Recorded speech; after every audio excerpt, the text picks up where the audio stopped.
Assalamualaikum warahmatullahi wabarakatuh. Pada pertemuan kali ini, kita akan membahas tentang pengenalan persamaan diferensial. Outline dari pertemuan ini, yang pertama adalah kita akan membahas definisi dan terminologi dari persamaan diferensial. Kemudian yang kedua, kita akan membahas tentang masalah nilai awal. Dan yang ketiga, kita akan membahas bahwa persamaan diferensial ini adalah suatu bentuk dari model matematika. Sekarang kita mulai dari definisi dan terminologi persamaan diferensial. Kalau kita mendengar istilah kata diferensial dan persamaan, maka kita sudah langsung berpikir bahwa kita akan menyelesaikan suatu persamaan yang mengandung suatu derivatif. Tetapi sebelum melakukan penyelesaian atau mencari solusi persamaan diferensial, ya kita akan belajar dulu tentang definisi dan terminologi dari subjek ini. Sekarang kita mulai dari definisi persamaan diferensial. Kalau kita mendengar istilah derivatif dy per dx dari suatu fungsi Vx, maka derivatifnya kita bisa simbolkan dengan V aksen X yang bisa kita peroleh dengan menggunakan aturan-aturan yang berlaku. Contohnya di sini kita punya persamaan y sama dengan e pangkat 0,1 x kuadrat. Ya. Fungsi ini bisa kita turunkan dari min tak hingga sampai tak hingga. Dan kita tahu bahwa turunannya adalah 0,2x e pangkat 0,1 x kuadrat. Dari persamaan pertama tadi kita tahu bahwa y sama dengan e pangkat 0,1 x kuadrat. Ya. Sehingga bisa kita tulis bahwa dy per dx sama dengan 0,2 x dikali y. Jadi di sini bisa kita lihat bahwa persamaan diferensial ya, adalah persamaan yang mengandung derivatif satu atau lebih dependent variabel terhadap satu atau lebih independent variabelnya. Ini kita namakan dengan persamaan diferensial. Persamaan diferensial ini bisa kita klasifikasikan berdasarkan tipenya. Jika persamaan diferensial hanya mengandung satu turunan, ya, maka ini kita namakan dengan persamaan diferensial pertama, ya, atau ODE di sini. Jadi di sini bisa kita lihat turunannya hanya terhadap x, ya. Oke.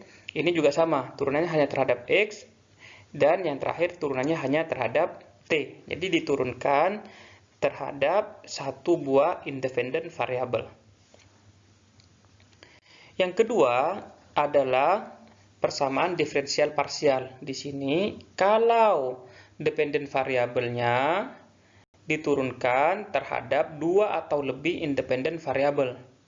Ya, misalnya bisa kita lihat di sini U-nya kita turunkan terhadap X, U-nya juga kita turunkan terhadap Y. Yang kedua, U-nya kita turunkan terhadap X, dan U-nya kita turunkan terhadap T.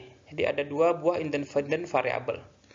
Yang terakhir juga sama, U diturunkan terhadap Y, dan V-nya diturunkan terhadap X. Kemudian, notasi dari persamaan diferensial, kita bisa menggunakan dy per dx untuk turunan pertama, d kuadrat y per dx kuadrat untuk turunan kedua, atau kita bisa menggunakan notasi prim di sini. Y prim, y double prim, atau y triple prim ini untuk turunan ketiga. Kita juga bisa mengklasifikasikan persamaan diferensial berdasarkan ordena di sini. Jadi order tertinggi dari derivatif yang ada di persamaan tersebut. Misalnya kita punya persamaan, di sini ada dua buah persamaan. Di sini bisa kita lihat d kuadrat y per dx kuadrat, ini adalah order tertingginya. Maka persamaan diferensial ini adalah order kedua. Kemudian yang di sebelah kanan ini adalah persamaan diferensial parsial karena u-nya diturunkan terhadap x dan u-nya diturunkan terhadap t. Kemudian bisa kita lihat pangkat tertingginya adalah pangkat 4. Sehingga order dari persamaan diferensial parsial di sini adalah order keempat. Kita juga bisa mengklasifikasikan persamaan diferensial berdasarkan linearitasnya. Jadi ada persamaan diferensial linier dan persamaan diferensial non-linier. persamaan diferensial linier di sini kalau variabel Y atau dependen variabelnya berdiri sendiri dan pangkatnya 1. Jadi bisa kita lihat di sini, ini Y-nya pangkatnya 1. Ya, di sini juga Y double aksennya pangkatnya 1. Y aksennya juga di sini pangkatnya 1. Ini juga sama ya. Y-nya pangkatnya 1, maka ini kita namakan dengan persamaan diferensial yang linier. Yang non-linier adalah yang tidak linier. Di sini bisa kita lihat turunan pertama dari Y-nya mengandung Y, ya, ada perkalian Y dikali Y aksen. Ya. Di sini tidak linier karena ada sin Y. Yang terakhir di sini pangkat Y-nya adalah pangkat 2. Jadi persamaan ini tiga-tiganya adalah persamaan yang non-linier. Oke. Sekarang kita masuk ke solusi persamaan diferensial. Ini yang akan kita bahas nanti, bagaimana cara mencari solusi. Solusi adalah nilai yang membuat persamaan itu menjadi benar. Ya kan? Nanti kita akan bahas beberapa metode untuk mencari solusi persamaan diferensial. Ya. Bentuk solusinya ada dua, ada eksplisit dan ada implisit. Ya. Jadi nanti ada solusi eksplisit, artinya apa? Artinya adalah dependen variabelnya ini berdiri sendiri. Ya. Contohnya ada di sini, persamaannya dy per dx sama dengan min x per y, dari min 5 sampai 5.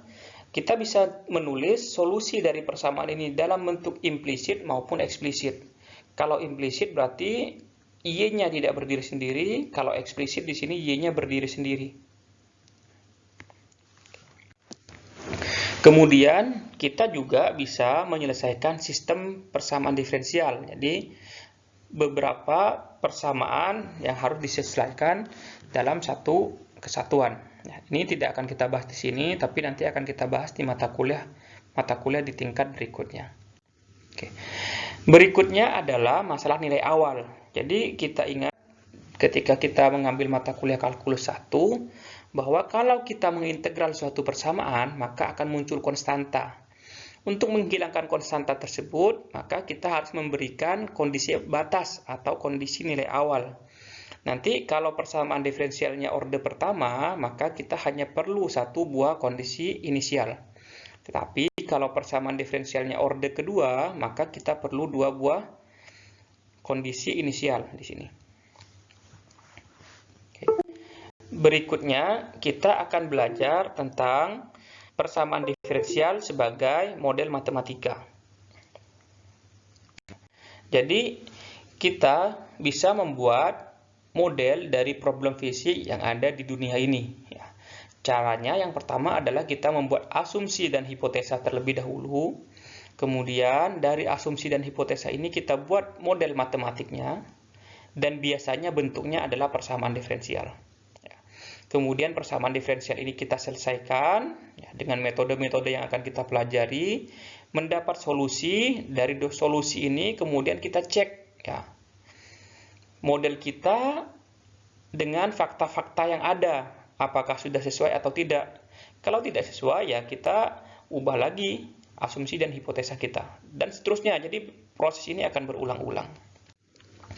Contoh dari model matematika misalnya adalah proses pencampuran, ya, mengosongkan air dari suatu tangki, ya, menjatuhkan batu dari suatu bangunan.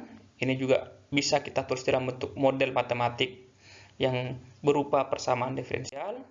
Atau di sini juga bisa kita lihat bahwa lendutan balok, nanti ini akan kita pelajari di tingkat atas. Ya. Ini adalah turunan keempat, mengandung turunan keempat yang harus kita selesaikan. Kita juga bisa lihat model pendulum, ya. Atau kita bisa lihat juga di sini adalah sistem persamaan diferensial.